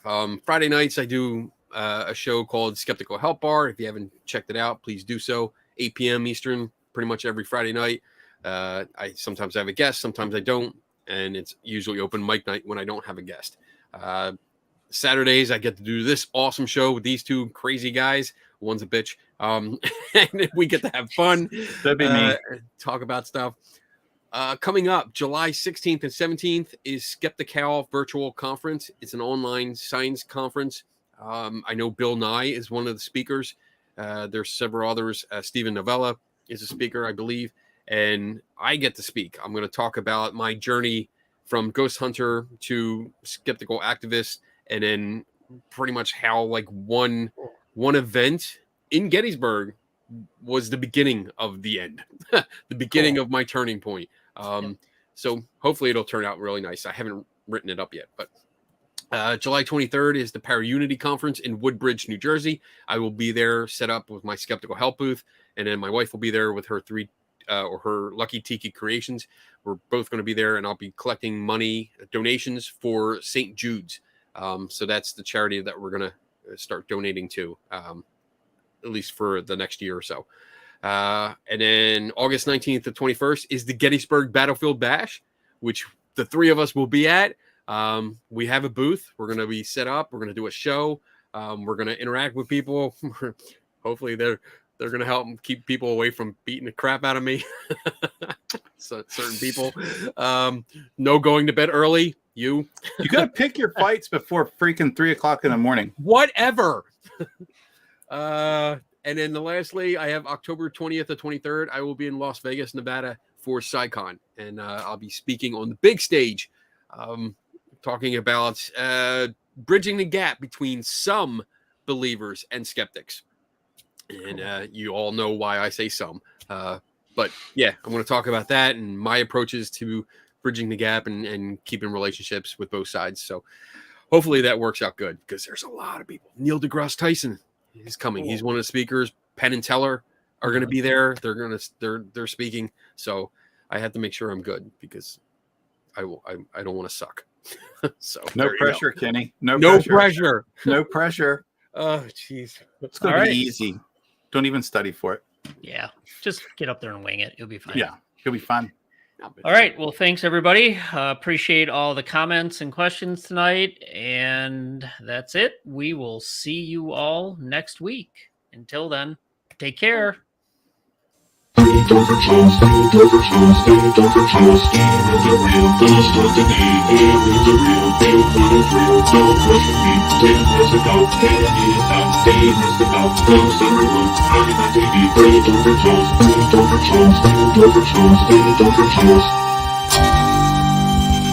and all what you say, you'll get better.